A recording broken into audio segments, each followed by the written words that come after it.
Good evening and good afternoon, good morning, wherever you are across the globe. My name is Justin Shreveport. I'm the Dean of Admissions at Emerson College. Congratulations and welcome to Emerson. I'm going to turn it over to Molly next. Hi, everybody. Congratulations as well from me. But my name is Molly Shaughnessy. I am an admissions counselor in our undergraduate admissions office. And I'm excited to be here with you tonight and get some of your questions answered. I'm going to pass things over to Dan. Hello, everyone. Congratulations on your admission to Emerson. I'm Dan Riley. I'm one of our other admission counselors. I work with students in New Jersey, Pennsylvania, Delaware, and then locally on Cape Cod, up here in Massachusetts. And we're very excited to spend some time with you tonight. I'm also an Emerson alum myself. I should mention that too. Also an Emerson alum, same as Adriana. Yep, I said I'll make it three for three. My name's Adriana Guida, she, her pronouns. I am also on the admission team. And if you're from New England, Connecticut, or New York, you probably worked with me. So let's go ahead, though, and get this started with some information. So, Justin, do you want to talk through some of the questions that we got about merit scholarships and other aid information? Yeah, so this was a very common question amongst the pre-submitted, and it is a very common question every single year. So merit scholarships are in your acceptance letter, if applicable. So if you go into your admission portal, there'll be a view your acceptance letter. It'll be in the text of the acceptance letter itself. A common question we get is, what if something has changed? What if I have updated grades? What if I made Eagle Scout or whatever it might be? And there's been a significant change or you have questions about merit scholarships specifically to you as the student. You want to reach out to your assigned admission counselor. They'll walk through all of this together with you and answer any questions you may have about the merit scholarship process. But specifically, you want to talk to your admission counselor because then they can look up your information, look up your application, and check everything out for you. Another common question we had was we had a application process for the Creative Circle Scholars Program. Um, Applicants will receive a follow-up email very, very shortly. We're hoping to send it today. It'll probably be tomorrow, but we will send up a follow-up email on that very, very quickly. Timeline for financial aid packages. So these are for students who have submitted a FAFSA. As a reminder, we do not require the CSS profile anymore. So it is new to us this year. Previously, if you had maybe a student who had applied to Emerson previously, we did require the CSS profile, but we are FAFSA only starting in 2026. So if your student has completed the FAFSA and we have received it, which is also found in your admission portal under the financial aid checklist, if you have a green check next to FAFSA, financial aid packages will be available in January. It is really important that if you haven't done the FAFSA yet, please do it immediately. We will still consider it if you have done a FAFSA, so please do that immediately. There is a deadline online, but we are still taking FAFSAs, so please do it. If you haven't done it already, do it now. Another common question that we get is what if something has changed since the information of the FAFSA was available? So the FAFSA uses what's called prior information. So that is the year before last year of your tax information. So that would be 2024 for the 2026 incoming class. If something has changed within your FAFSA, such as if a parent or family member has had a significant change in income or a job loss, if if there's been an unfortunate passing of a parent, or if there's been divorce or any kind of changes within the family information that would be within the FAFSA, two things you want to do. You want to contact financial aid. They can walk you through this process. But also, what we typically do is we will do a financial aid package based off of what is in the submitted FAFSA information. After that, you can submit a financial aid appeal within your admission portal and there's a form that we will have available after you get a financial aid package, which will walk you through what those changes in circumstances are. The financial aid office is always at your disposal to answer any questions about this process, but ultimately, the way that we receive these changes of circumstances are after you've received a financial aid package, and then we ask for documentation of these changes in circumstances. So in the example of a parent lost their job, let's say this year, then what we would do is we'd base a financial aid package off of what is in the FAFSA from that prior information. Then we would request the documents to substantiate the changes in circumstances, and we could potentially change what that student aid index number is in the FAFSA. We do actually help you through that process. Um, but that is coming in January. So if you've had changes in circumstances, hold tight because once we start rolling out financial aid packages, that ability to do those letters, those financial changes in circumstances in your portal would become available after that. Um, but these are very common questions. And like I said, if you have not done the FAFSA, please do it immediately. Do it tonight, do it tomorrow. If you do have any questions, if you do have any issues with the FAFSA, our financial aid office is ready to help you as well. For Creative Circle scholars, that will be coming out with information probably tomorrow is when we'll get that email out. It'll also be posted in your portal. But it was an additional essay that was submitted, and same thing with the honors program. That was part of the admission process as well.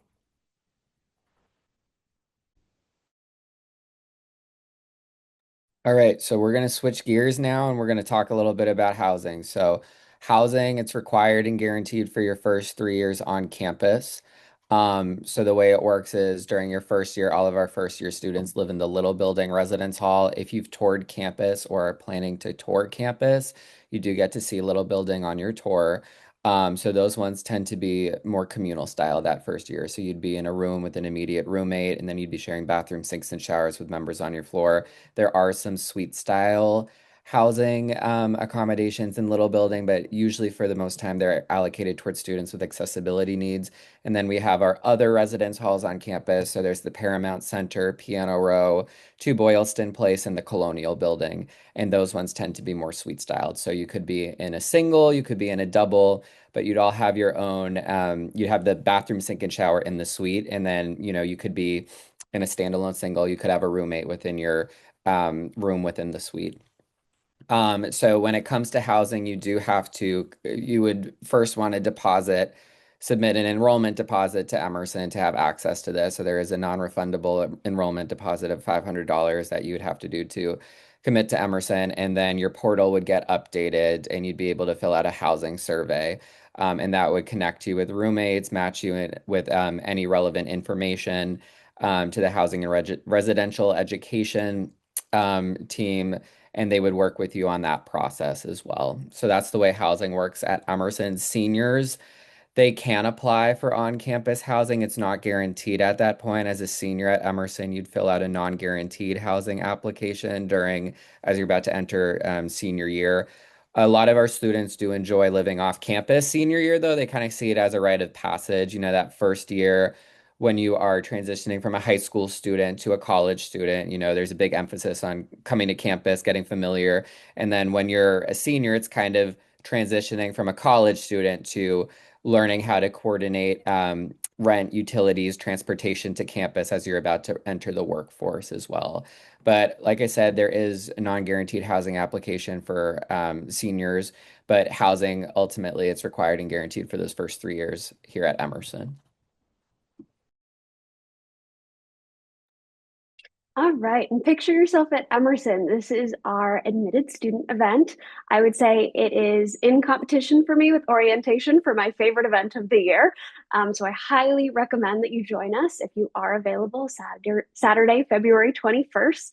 And this is a great opportunity because you're going to have a little bit more access to our professors, our stages, some of our spaces, classrooms on campus than you might get on a typical tour that you might sign up for, which I also highly recommend going on a tour. But if you are available, it's nice to kind of get this more in-depth look at Emerson through Picture Yourself, and also kind of get the opportunity to see what the experience might be like as a student and get a taste of that. So again, Saturday, February 21st, and registration is available for that in your admissions portal. So if you'd like to register and join us, you can find the link there.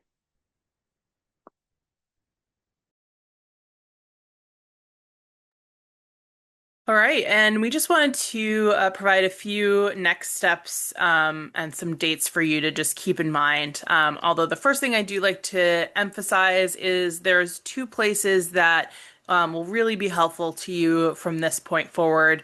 Your admissions portal, which is where you found your acceptance letter. It's also where you can find some of the things like we just mentioned signing up for Picture Yourself, signing up for a campus visit, as well as a link that will take you right to the second place, which is our admitted student page. So that admitted.emerson.edu webpage is going to be a great resource for all kinds of information about the college, about what to do now that you've been admitted to Emerson, events, basically everything under the sun. So definitely bookmark those two places for your next steps.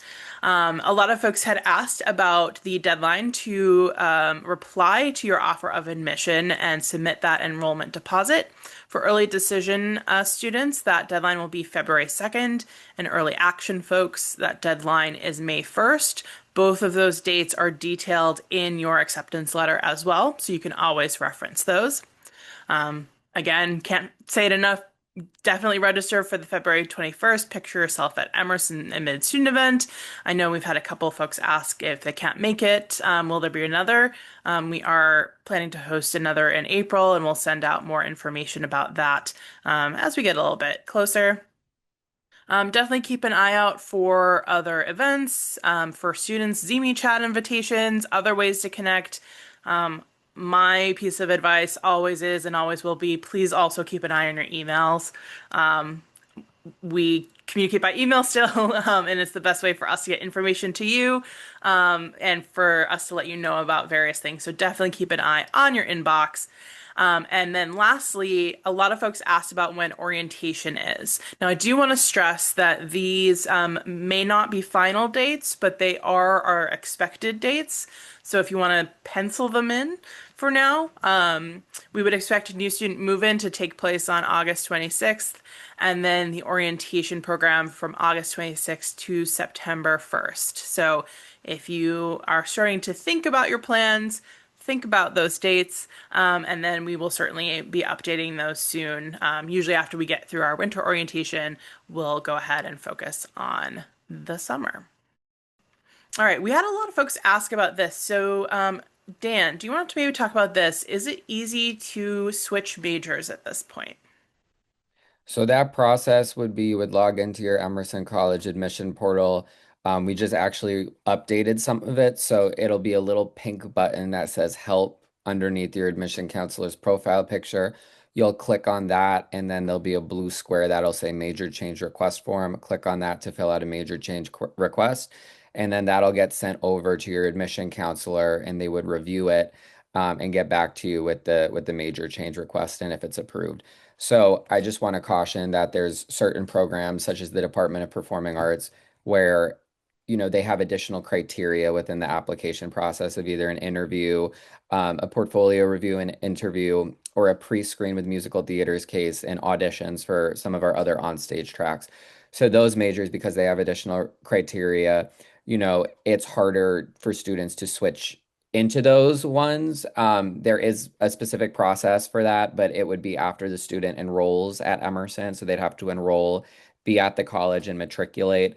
And then they could go about requesting to meet with an area head and scheduling either an interview or an audition as a current Emerson student. But they're non-guaranteed. It's a case by admission to the program is not guaranteed. It's a case by case basis. So just keep that in mind if you may have applied for a specific major and then you become interested in a major within the Department of Performing Arts. There's other programs that do require additional criteria as well, such as our Global BFA in Film Art that requires a film or video mandatory submission. We also, welcome photography samples for that program and an additional essay, and then comedic arts also requires a creative sample. So any of those programs that require additional criteria, just keep in mind it may be a little bit more challenging to switch into. But for the most part, other programs, like I said, it's a pretty easy process for you to fill out that major change request form. If you do enroll at Emerson and then you decide to change your request, you decide to request a major change later, that would be something that we would pass over to academic advising if you do that later as a currently enrolled student. But we do work with you along the way as you're an admitted student, but once you enroll, major changes would go through your academic advisor.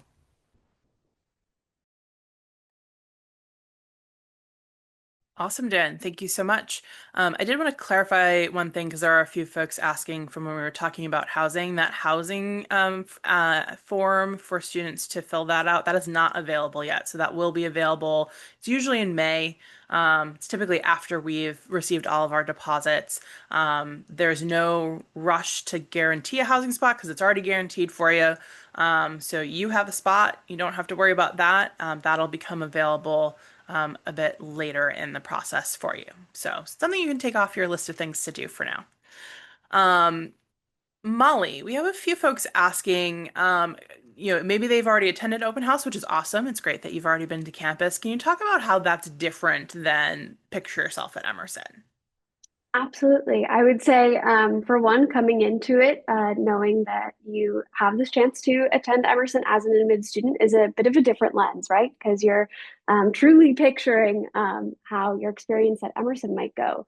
And oftentimes it gives you the opportunity to ask more direct questions of professors, get more in-depth interviews of or not interviews, sorry, information sessions about programs that you might be interested in. And we really cater the programming towards things that you might be considering as an admitted student. And it's really just giving you that chance to get a more in-depth look at Emerson as an admitted student and have the opportunity to attend some of those more sessions related to your major, the tour opportunities as well. You'll get to see dorm areas, things like that. So. We did also ask a few questions, from some folks who perhaps can't make that particular date, but noticed that we do have some admitted student tours and info sessions posted on our website. Could you just speak a little bit about how those are slightly different as well? Absolutely, yeah. So we do offer some online sessions in terms of tours information sessions, and those are really great. Say you can't make it out to campus, you still want to get to know Emerson better. That is a fantastic opportunity to kind of take some time, maybe after school, after your activities from home to get to know Emerson better. So I highly recommend that. If you can't come out to campus or if you wanted to get a little sneak peek before coming to campus, that's always a great opportunity. The tours as well will give you a strong overview of Emerson if you do come in person, but how it is sort of different from a picture yourself at Emerson opportunity would be sometimes we have more of our stages available for tours and viewing during a picture yourself at Emerson event. So you'd be able to see some of those spaces, whereas sometimes on tour, those spaces are being utilized by Emerson Stage, for example. They're putting up sets in there, doing performances in there. So you get to see more of the spaces with an admitted student stay, whereas the tours you're seeing, for example, our dorm spaces, you'll see our library spaces, dining hall, film, things like that. But those admitted student stays just go a little bit more in depth. But I always recommend the virtual sessions as well if that's the opportunity that works best for you. Thanks, Molly. Dan, we have a number of kind of academic questions. So I'd like to start with this. Can you talk about whether we accept AP credits as well as dual enrollment credits and what students should do for us to receive those, essentially? Yeah, of course. So when it comes to AP exams, we take fours or fives on those exams. There is a link on our website, and we could definitely drop it in the chat for all of you guys so you could see what specific courses fulfill our liberal arts courses. So at Emerson, you have liberal arts foundations and then liberal arts perspectives. So foundations are basically intro to college writing, research writing, speech communication, first year seminar. Then your perspectives, you have a literary perspective, history, politics perspective. You'll have a perspective in science, a scientific perspective. If you get 4 or 5 on some of those AP courses, they can fulfill some of those perspectives, right? So if we look at the scientific perspective, if you got a 4 or 5 on something like AP Bio, you wouldn't have to worry about taking that at Emerson. And then you bring 4 credits over towards your Emerson College degree audit. International Baccalaureate courses, IB, we also take those. So with HL courses, we take 4, 5, 6, or 7. The exception to that is IB English courses. We take sixes or sevens on those. Same rules apply. We would just need those official scores sent over to us. Dual enrollments, those are a little bit more of a case by case basis as well. So we would just want to see what when it comes to your dual enrollment, if you did it at a 4-year institution, 2-year community college, you would have whichever institution you did the dual enrollment at, just send that transcript over to us. We would review it more on a case by case basis. For the most part, if you're, C or better in it, it's pretty easy to transfer some of that credit over. There is a really good platform and tool called Transferology that students can use to see how that credit would potentially transfer over. You could list the institution you do the dual enrollment at, and then Emerson to see if it would work out that way. But it can be really beneficial for students because it can fulfill some of those, like I said, liberal arts perspective courses, and that could potentially put you in a position where you could graduate a semester early or, in certain cases, it could help you get a jump start on your career and everything as well, and give you a little bit more flexibility with your schedule.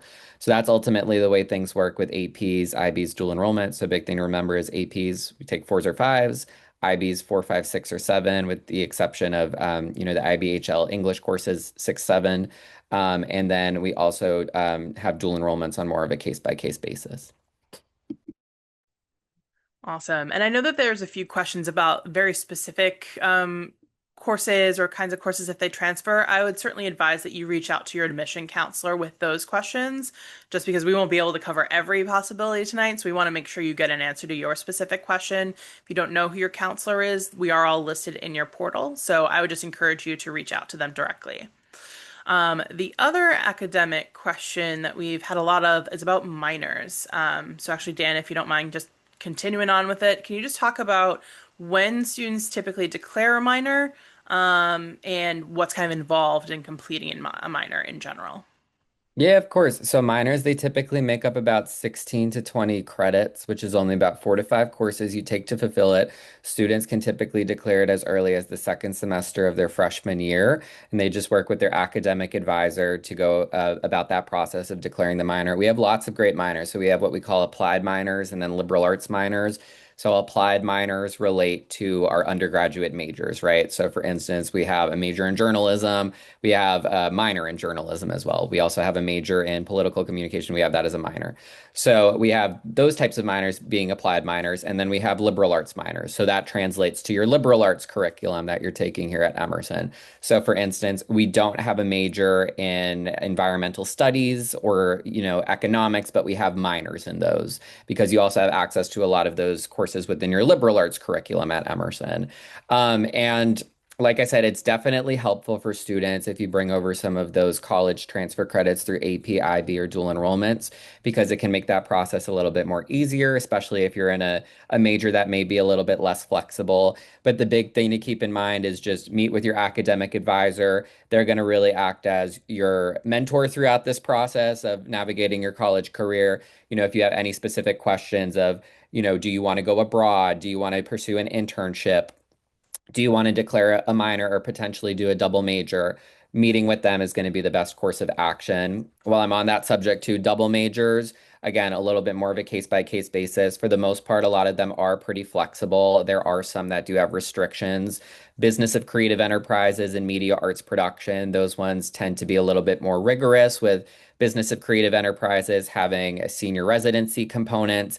And then also media arts production, a lot of your work is really allocated towards film sets, large scale collaborative projects. So there's not a lot of flexibility to do double majors in those two programs, so we don't allow that.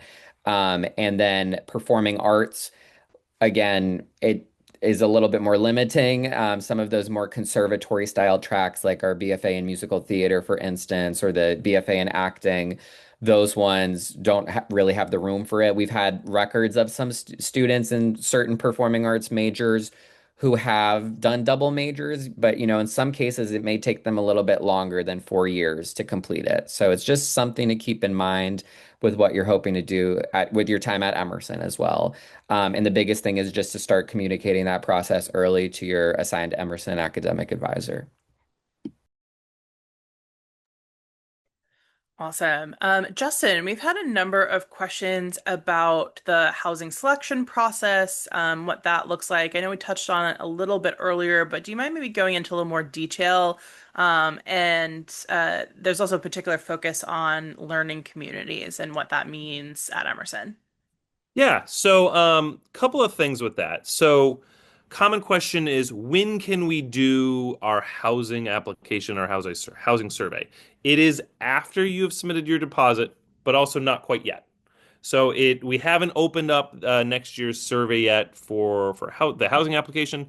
That usually comes out in the kind of March, April timeline.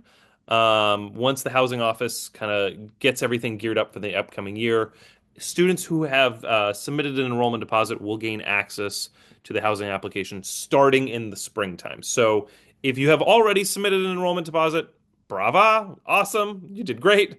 But the housing application is not quite open yet. Um, Now, what does the housing application look like? So, a couple of things. One, it there's a huge component about what type of resident you are. Um, the idea being that if you know someone who is already going to be attending as a first year student, you can put their name and information on your housing application and you can be matched together. Another thing is if you don't know anyone or you'd like to kind of put it up to the algorithm, what we have is a matching process where you submit a survey as part of the housing application and it matches you based on common tendencies like are you an early riser? Are you a neat student? Do you like to study in the residence hall or at the library? These types of questions can also make sure that you get a good match. So if you are an early riser like me, you might not want to be paired up with somebody who likes to stay up late because I fall asleep on the couch at 9:30 p.m. every single night. So TikTok, I've got 2 hours left. So that might not be a great match for me. So the housing office will try and match you with a good match within the incoming student pool. So you have a lot of similarities, and that you are on very similar time of days. That's a huge important thing. Messiness, whether you're a clean person. They try and avoid any potential roommate conflicts when there's clearly obvious differences between students. Um, a common question we get are, do I get paired if I'm a student athlete? Do I get paired automatically with a student athlete? That depends. You can if you, let's say you're on one of our upcoming athletic teams and you'd like to be paired with another incoming student from your team or even from another team, you can put their information down, or you can be paired up with somebody else who has very similar living styles as you. It's entirely up to you as part of that housing application. If you do put a series of students that you do know, it's not necessarily guaranteed. You also all have to have the same exact matches. So if Dan and I were to be, I said, Dan, I want a room with you, and Dan doesn't put my name down, so that might happen. So just have a little bit of coordination before you do the housing application as well. Um, Especially because, if Dan's up late and I'm up early, not going to match. So those can happen as part of the housing application process, and then you get your actual housing assignments over the summertime in preparation for the upcoming fall. Another question we get is, about move-in, and there's a lot of information that comes out over the summer. I will tease this out. If you have ever imagined what it would take to move in upwards of 1,000 students into a first year residence hall, all in the span of 1.5 days, we have this thing down to an art and science in this regard. Um, you pull up in a designated time slot. We whisk away all of your luggage and all your things. You go get your keys, and you basically meet up with all of your things upstairs in your residence room. So we have this thing down pat.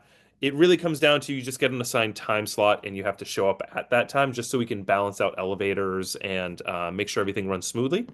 But you will get a time slot, and as long as you stick to that, things will run smoothly. And it's a really carefree, very effortless process. So I know a lot of people are like, what's it going to look like? Do I have to lug all my things up potentially 12 flights of stairs? No. It is really easy. We have an army of people who surround your car if you're flying in from the airport. You can take public transit or an Uber or a Lyft or some kind of ride share or a taxi right across campus, and we whisk away your things one way or another. Another funny thing that some students like to do is they'll stay at a very nearby hotel. You can actually ask, the hotel front desk if you can borrow one of their carts, so like a luggage cart, and you can bring everything from your hotel room and just bring it back. Also, a really easy way that the area hotels know if you're an Emerson incoming student. Once you take a luggage cart and bring it back after you're done. More info to come on that, but it is really easy process. Super. Thank you, Justin. Molly, we have a lot of questions about both study abroad opportunities as well as the Los Angeles campus. Could you talk about that very short topic? I would love to. I would absolutely love to. So to start off in terms of study abroad, Emerson does have a 14th century castle in the Netherlands. It has two moats around it. It's like that much of a castle. But you can study abroad there. Typically, students will go in their sophomore year for a semester. And it does focus on more of your liberal arts curriculum, so that you can learn a little bit about the area you're in, but also have the opportunity to venture out and see that area, but also travel to surrounding countries if that interests you through that program. So that is sort of a big draw in terms of study abroad for us, that 14th century castle. But we also have some global pathway programs. So those would be opportunities ranging from anywhere from like 2 weeks to a summer program to a semester program where you have the opportunity to study in, for example, Barcelona. So we do have more of an arts-based program in Barcelona that does surround more like architecture, theater, culture, music, kind of a little bit of everything in those areas. In Barcelona, it's a fantastic program. We also have an opportunity, it's a writers-based program in Ireland. So if you're a student that enjoys creative writing, if you're a writing, literature, and publishing student, that's an opportunity as well. So we do have some of those global pathway programs. There are a few more as well. We can provide the link for that so you can look through them. But a really big piece of Emerson is that LA program, I would say. We have three campuses, so the Boston campus, the Netherlands campus, and then that LA campus. So the LA program is semester based as well. Typically, students are going to go their junior or senior year for a semester. I would say it's more popular to go for a semester your senior year because a lot of students like to head out to LA and stay in LA, but also it's a good opportunity to test out the West Coast and the opportunities out there. And it is an internship-based program, so you would find an internship in the LA area. And there have been some students that have gone through it before too, so they can kind of give you their perspective on it. But we also have a career center on campus as well that can help you with finding internship opportunities. So that's a fantastic program, especially if you're interested in the film industry in LA. And there's housing there, as well as some classroom spaces. So it's a great opportunity, that LA program. Awesome. Thank you. Dan, could you talk a little bit about the Pro Arts Consortium, what that is, and what students can do within it? Of course. So the Pro Arts Consortium is a great opportunity for students to cross-register and take art courses at some of our sister institutions. So those include Berklee College of Music, Boston Conservatory at Berkeley, School of Museum of Fine Arts at Tufts University. It also includes New England Conservatory, Massachusetts College of Art and Design. Emerson is included in it as well. Oh my goodness, what is the last one I'm missing? Anyone want to help out with it? School of the MFA, Boston Architectural. Boston Architectural Yeah, College. BAC. BAC was the, thank you for that, Justin. So those institutions you can cross-register. So for instance, let's say there is a sculpture course that a student in a major like theatrical design and production um, might want to take, but Emerson might not necessarily offer what they're looking for through that sculpture course. They could cross-register, take it at an institution like Mass Art, and bring it back over for college credit at Emerson. They could also do something along the lines of, if it's a media arts production student here at Emerson and they may want to take a special effects makeup course that we might not necessarily offer, but an institution, one of those other institutions does, they could cross-register through the consortium, take it at the whichever institution, and then bring it over to Emerson for college credit. So with pro arts, the big thing to keep in mind is you want to maintain a GPA of 2.7.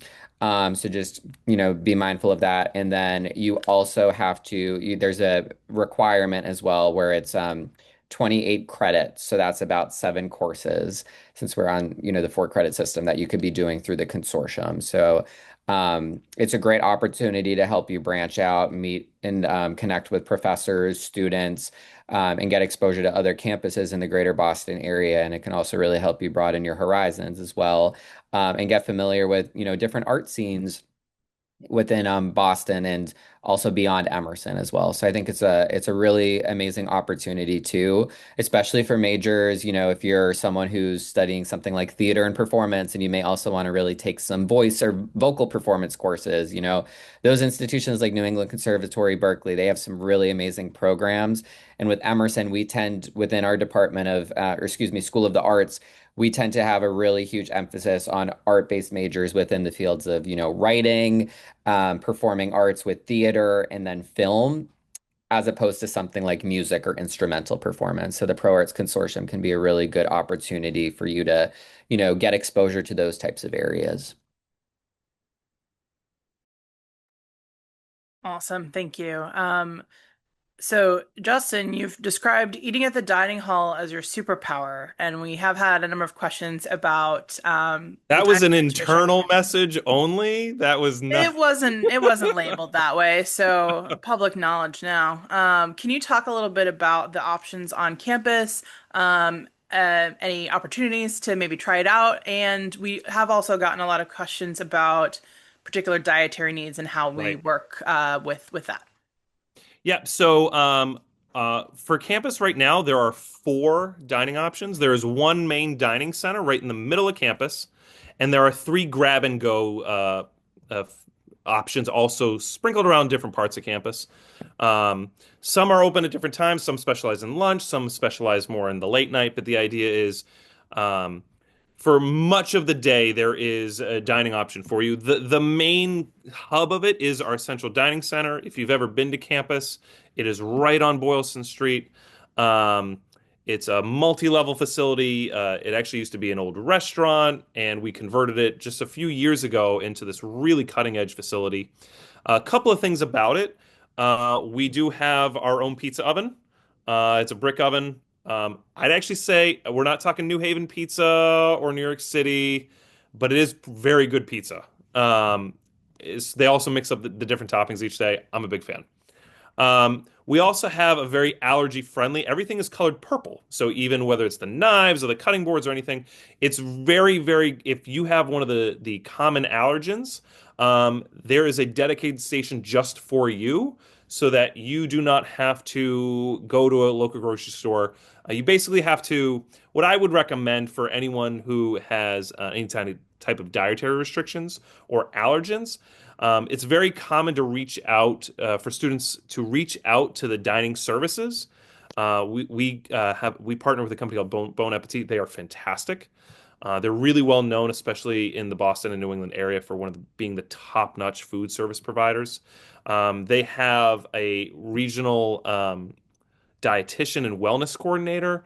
There's for whether it's on a nutritional side or an allergen side, but really it's a matter of they will tailor your entire semester or your year based on what you have for allergens. So if you do have one of the more common or uncommon, it's very customary for a student to reach out to dining services and say, "Hey, I have such and such food allergy or allergens.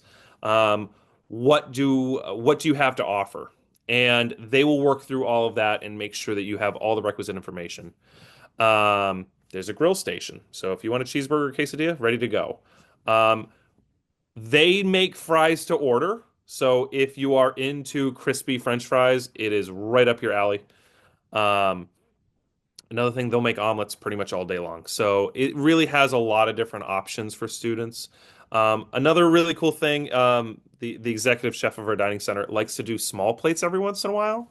So that he'll have himself or one of the sous chefs just make something and they try it out and they have everyone on campus just try it out and give them feedback about what worked and what didn't as part of these little dishes. And it's just a really fun experience. It also is in my opinion, I think it's the central place where everyone sees each other. So, people from all different departments, academic areas, all over campus, we all merge together in the lunch hour. I also get in early, so I'll sneak over for breakfast before anyone else gets in.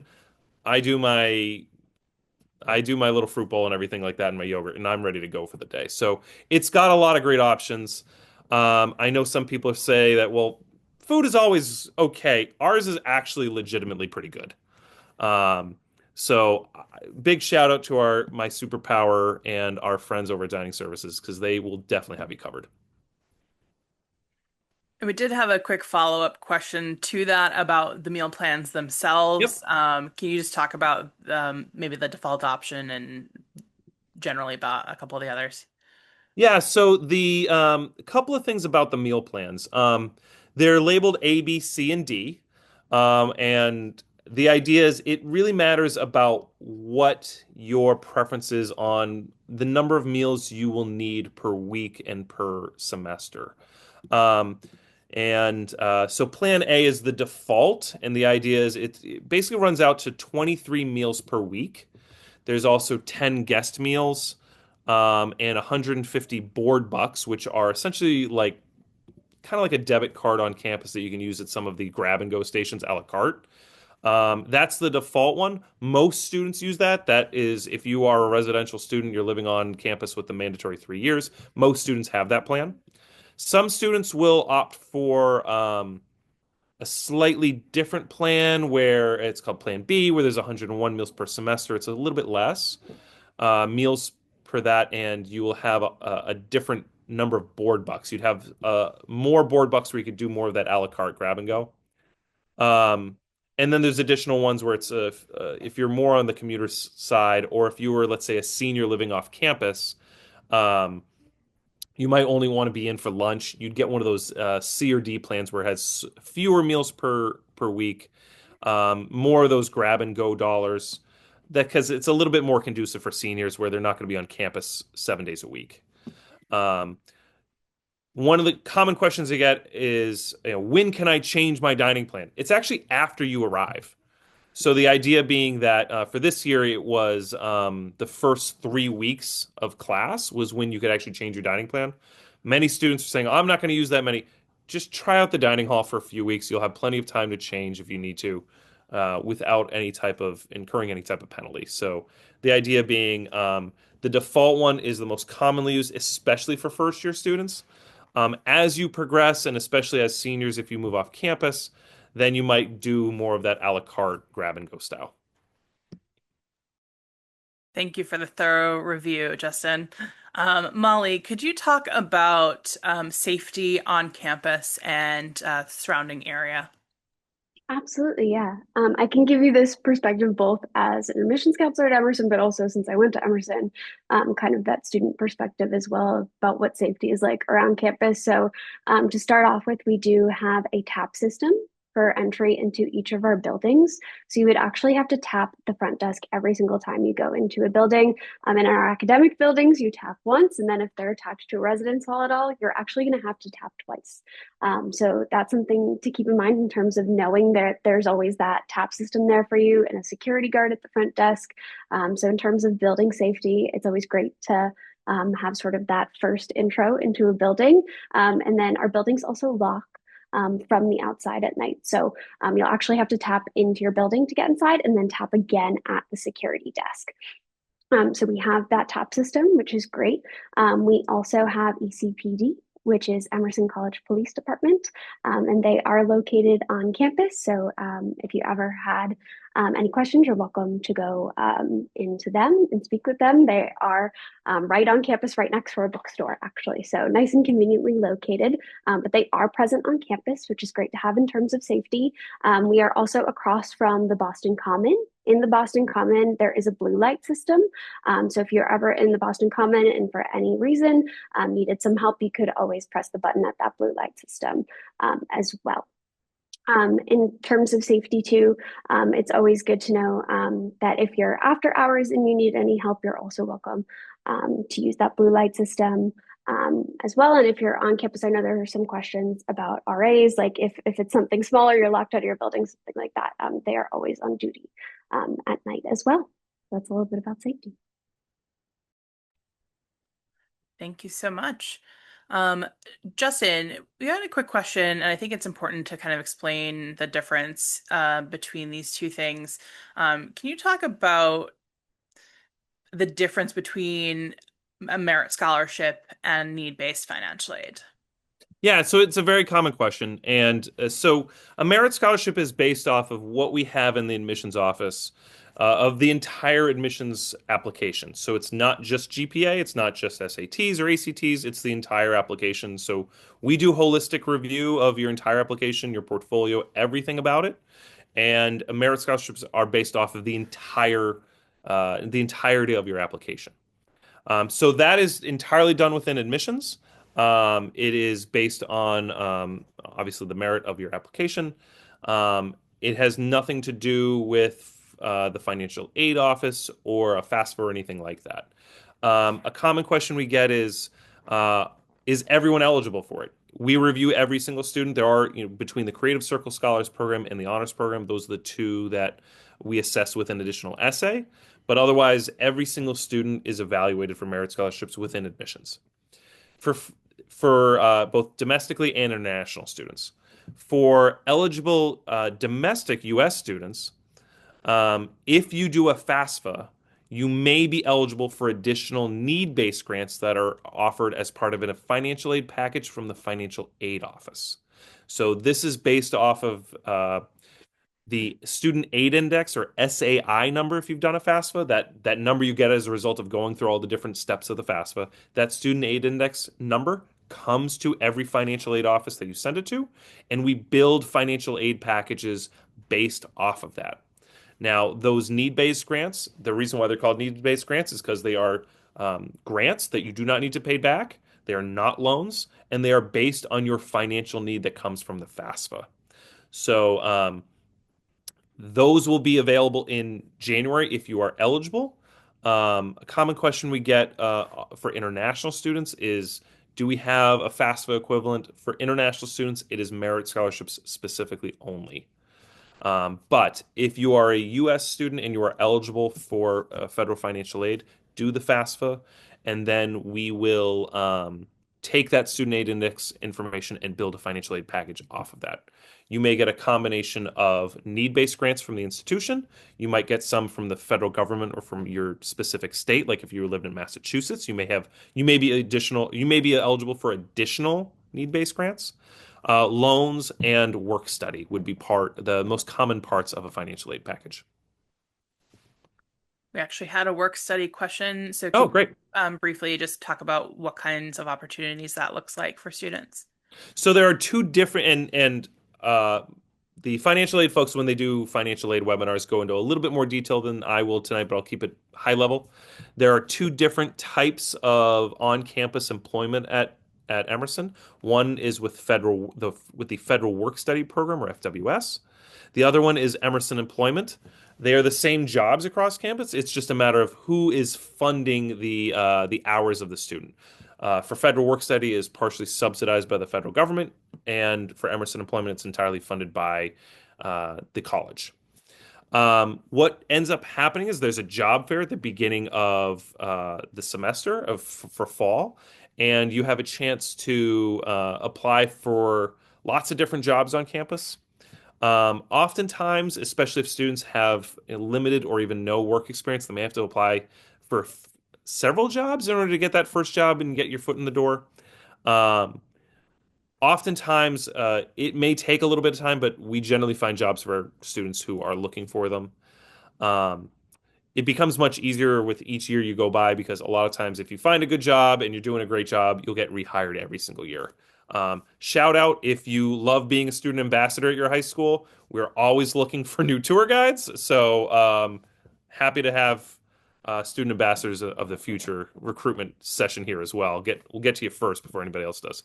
Um, and the other thing with both Federal Work Study and Emerson Employment, whatever money you earn goes directly to your bank account. It's a direct deposit. It does not go to your tuition bill. You can use that money if you would like to pay for any bills that you may have, but it goes directly to the student themselves. It does not automatically go to their tuition bill. So, a very common question we get from family members is, well, if they earned $1,000 in the course of a few months, where does that $1,000 go? It goes to a direct deposit bank account. It does not go to their bill.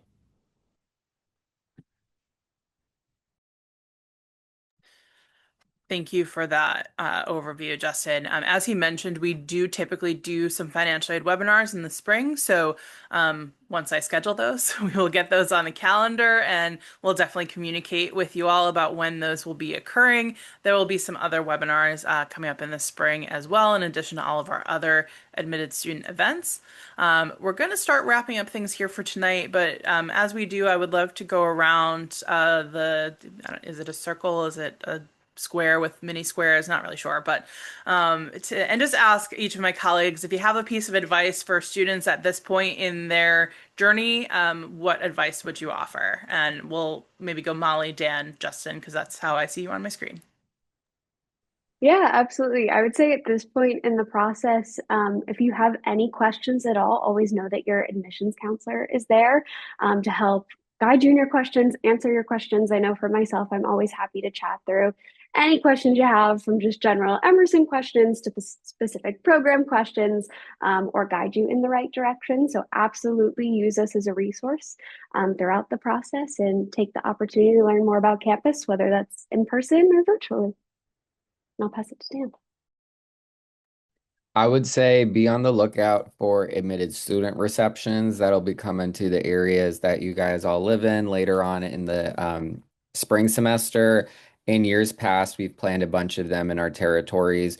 Usually, we try to do them at like a bowling alley, arcade, restaurant type environment, since we found those ones to be really fun. And me specifically, I planned one in South Jersey last year. I planned one in Oaks, Pennsylvania, and Montgomery County the year before that. And they were great events to just celebrate the students' accomplishments, get to the students to meet other admitted students. So that's something that we typically do each spring as well. So be on the lookout for those. I would also say keep having that dialogue with us, keep sharing with us updates. So, Q3, Q4 grades, inductions to honor societies that have taken place since you last submitted your applications. I would also say keep us posted if, there's any new pieces of information that you want us to be aware of. Keep having that dialogue with us. We're here to support you along this process. Huge thing is if you have been admitted and you have not toured campus, we highly recommend, having that opportunity, getting that familiarity, connecting with other fellow Emersonians, and also having the opportunity to meet with other admitted students too.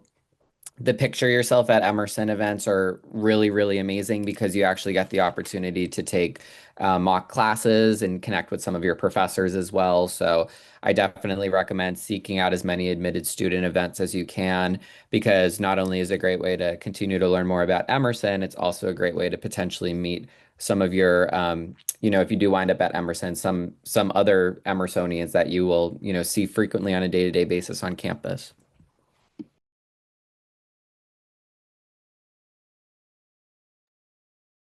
I'll wrap up kind of next steps. First of all, thank you all for attending tonight. Another thing is you did a lot of the hard work already. So you've already been admitted. Kind of relish in that, celebrate that, just enjoy the moment. You've worked very, very hard to get to this point. Drop your shoulders a little bit, shake the wiggles out, just really enjoy this moment. And enjoy the holidays as well. So at this point, just chill out. It's fine. We've got a lot of great programming coming, a lot of great opportunities to connect both on campus and virtually. Look for those. Keep checking your email, like Adriana said. Yeah, so congratulations.